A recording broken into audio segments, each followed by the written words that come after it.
Oftentimes I hear people say Mario Kart Wii is the Melee of the Mario Kart series. In some ways this is valid because it is the game in the series that just refuses to die and has an active fan base going on well over a decade now. But do I agree that it's the most competitive game in the series? Well, it's complicated. As much as I would like to say one game has better courses or items, mechanics, and shortcuts, this is a much more nuanced discussion than that. Mario Kart Wii was my first competitive game ever, so there's a part of me that wants to be partial to it.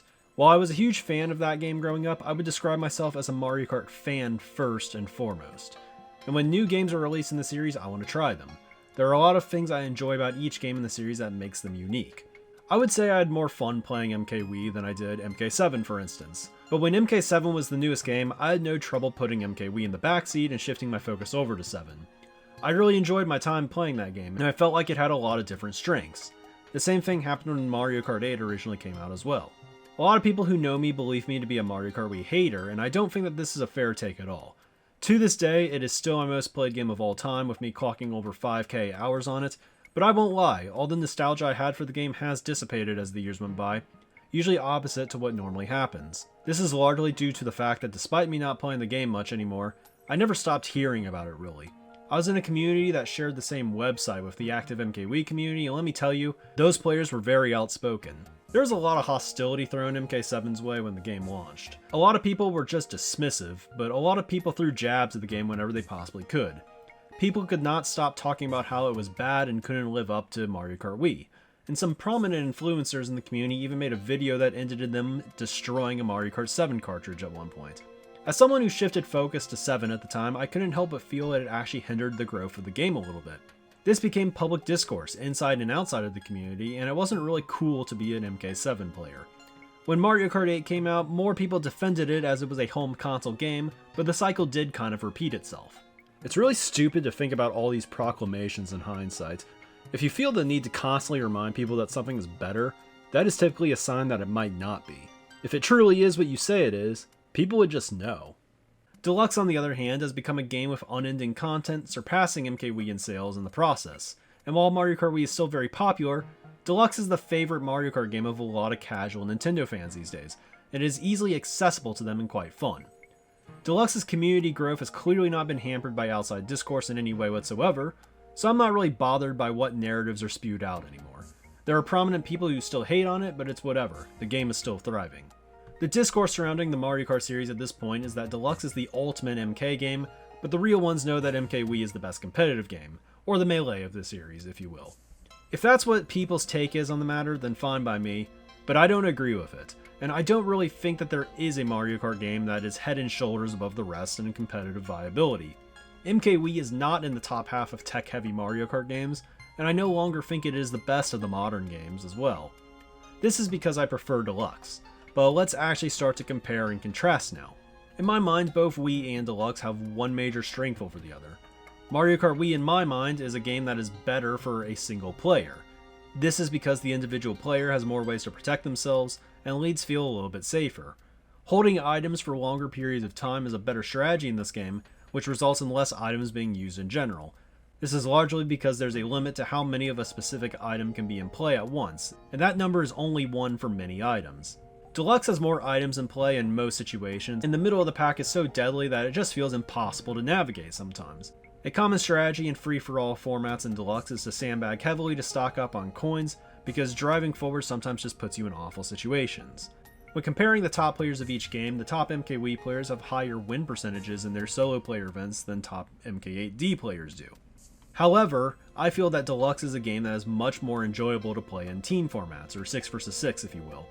Interestingly enough, a lot of the reasons that make me prefer Wii as a solo racer are why I prefer Deluxe in team settings.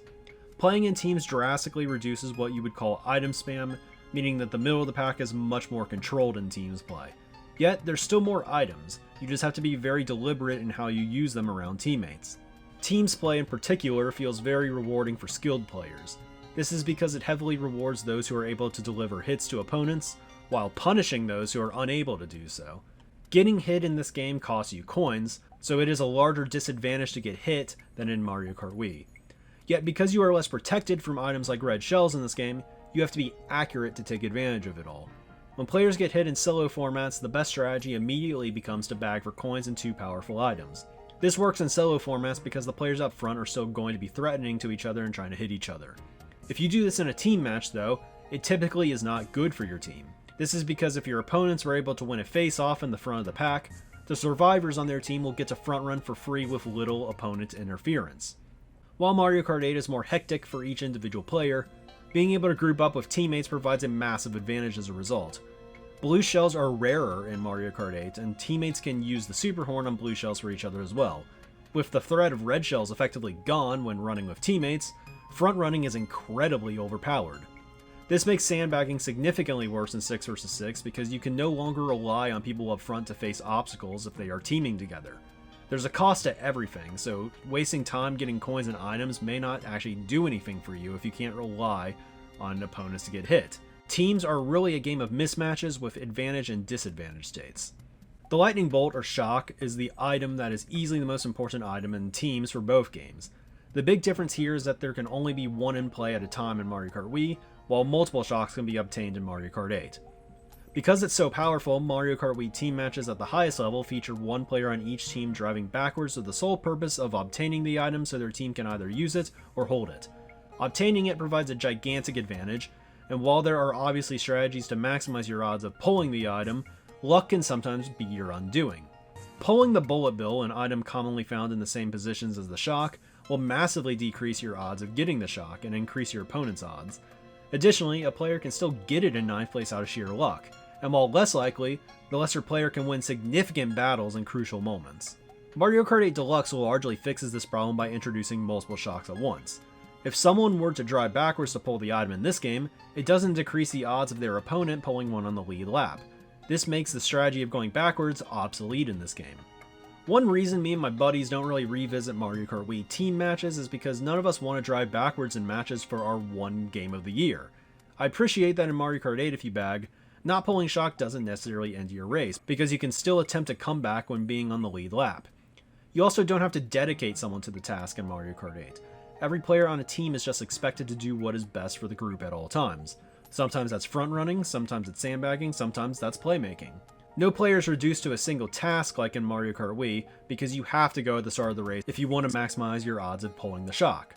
When you get the shock in Mario Kart Wii, unless the other player in the back stars you or something, you will always be able to hold the item for the perfect situation for your team. In 8, there's a constant threat that opponents might get their own and ruin your plans. This makes sandbagging a less powerful strategy in this game because there's a lot of risk in doing it. You don't really get perfect scenarios much. You have to be able to think fast to get a solid use, or risk losing out on being able to use the item altogether. I think this is healthy for the game because we should want to more often reward teams up front. So if I think Mario Kart Wii is better for individuals and Deluxe is better in teams, shouldn't that be a stalemate? Or perhaps even a win for Mario Kart Wii? A lot of people, just play something on their own. The answer is no for me, and this is because I believe teams play is the most competitive format for Mario Kart in general. There are 3 major reasons why I believe this to be true.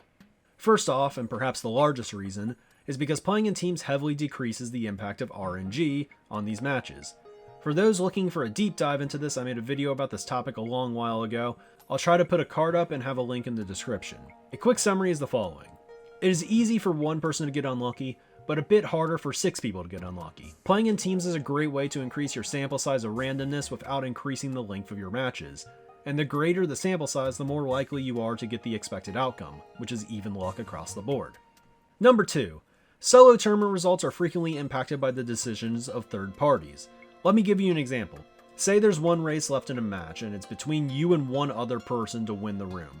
This creates an environment where 10 other racers may or may not have anything to play for, and any arbitrary decision these players make might impact your entire tournament. Pretty much, a neutral third party could make a mistake, something that they didn't plan for but just happened to do, and that's not something that you can control, and it's not something that your opponent or rival can control either, and it might punish you or it might reward you, and in either case, that's unfair.